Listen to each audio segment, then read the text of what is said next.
nagbabalik pa rin tayo dito sa Taong Bahay. Naaalala nyo ba mga bay, yung naging topic namin ni Miss JM Condat nung nakaraang linggo tungkol sa brain exercise, yung tinatawag na neurobics. So pag-uusapan naman natin ngayon, yung kasunod, paano nga ba napaigting pa ang brain power, specific tayo ngayon sa anger management. At tutulungan tayo dyan ni Miss Michelle Nascal, Master of Psychology and Registered Psychologist. Siya po ang Case Manager, Clinical and Diagnostic Services from Philippine Mental Health Association. Good morning!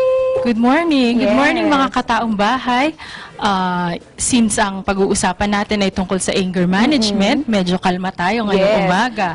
Oo, kaya nga parang taas-taas ng boses ko eh, di ba? Ano nga ba itong anger management? What is anger? What is anger? Ang anger po ay normal nating nararamdaman. Ito ay healthy, kumbaga. Subalit ang nangyayari kapag ito ay napasobra, yung maaapektuhan ang ating pamilya, ang ating relasyon, ang ating trabaho, then dun magiging masama na siya. So, dapat mababantayan natin ang ating emosyon, which is yung galit natin kasi ang ating katawan, ang physical na katawan, yung ating high blood, minsan nararamdaman mo, mainit yung dugo na pakiramdam. So, ito ay epekto din ng ating emosyon. Ng pagkagalit, specifically. Oo, specifically kapag tayo nagalit ng sobra-sobra.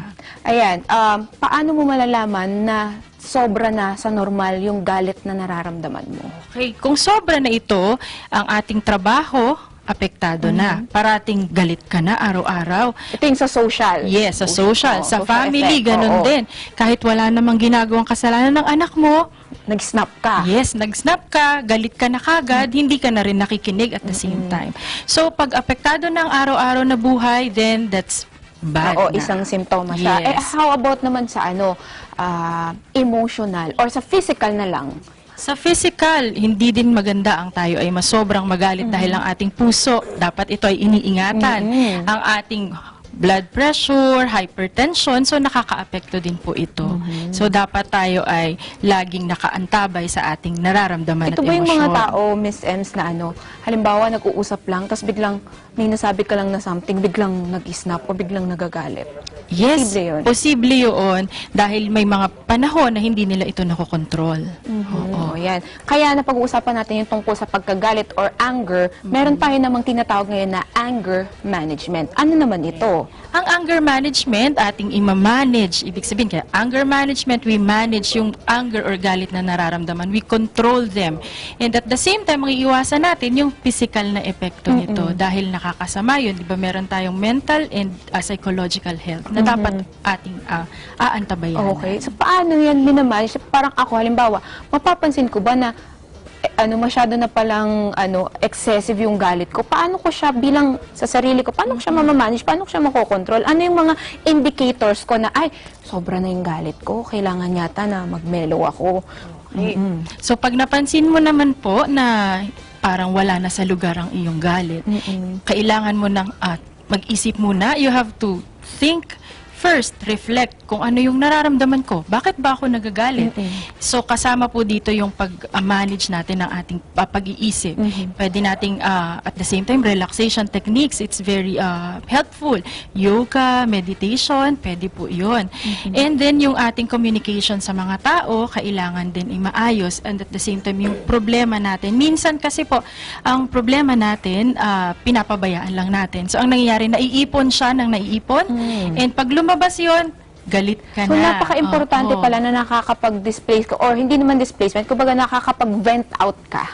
Nakakapag-express ka. Assertively, hindi So, aggressively. paano ba yung pagkakaiba nung assertively sa aggressively? Okay. Pag assertive, you know kung ano yung nararamdaman mo, na-analyze mo siya. Pag aggressive, pag nag-snap ka na, Sisigaw wala ka ka lang nang basta. iniisip. Yes, wala ka nang Oo. pakialam kung sino man yung nasigawan mo or So, nasaktan mo. kumbaga parang kahit hindi naman siya talaga yung cause ng pagkagalit mo, sa kanya, parang siya yung nagiging absorber mo. Yes, Oo. correct. Isa siguro dun sa assertive na pag-express ng galit ay yung alamin mo, ano ba ang pinanggagalingan? Tama ba, Miss Ems? Yes, Nung tama. galit, para ma-address siya. Kasi usually tayong mga nanay, kapag masyado tayong stress sa bahay, sa dami ng gagawin, nagnanag. Isa bang indication yan na merong problema sa pag-manage ng anger? Yes, kapag tuloy-tuloy ka, araw-araw ka nang galit na galit ka lagi sa anak mo kasi hindi siya naglilinis ng kwarto niya, kailangan mo rin kalmahin yung sarili mo in order na masabihan mo siya at mag-guide mo siya ng maayos. Dahil kapag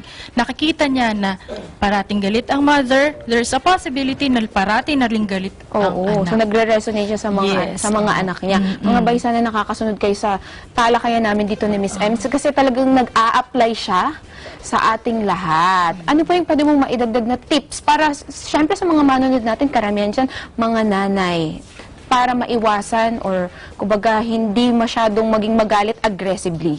Okay. So, kailangan yung timing.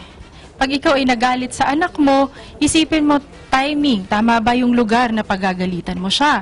At the same time, tama ba yung mga words na gagamitin mo? Baka naman sobra siyang makakasakit or direkta dun sa anak mo. Pag sa mag-asawa naman, timing din and avoidance. Pag pareho kayong mainit ang ulo, So, huwag magsabay. Huwag pagsabay. Kung kaya mong pakalmahin muna ang sarili bago siya kausapin, then it's better kesa yung sasabog kayo ng pareho.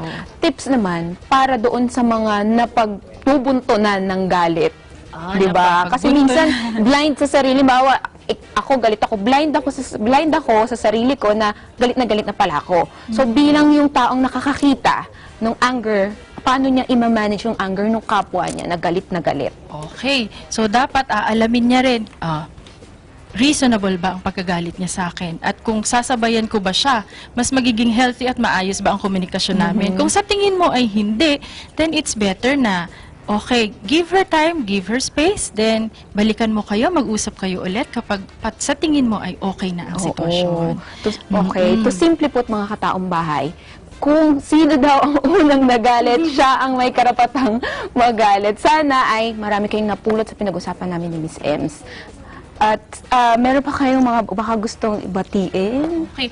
In case na meron kayong mga, for example, nangangailangan ng help, professional help, tungkol sa counseling ng mga nahihirapang control ng kanilang galit, pwede po kayong pumunta or tumawag sa amin sa PMHA 924-9297 para makapag-inquire kayo for professional help. Okay. Thank you so much, Miss Ems, Thank you, for Ma'am sharing with Denise. us very helpful ideas at saka mga tips tungkol sa anger management. Marami pa tayong pagkukwentuhan sa pagbalik ng taong bahay, kaya tutok lang po kayo.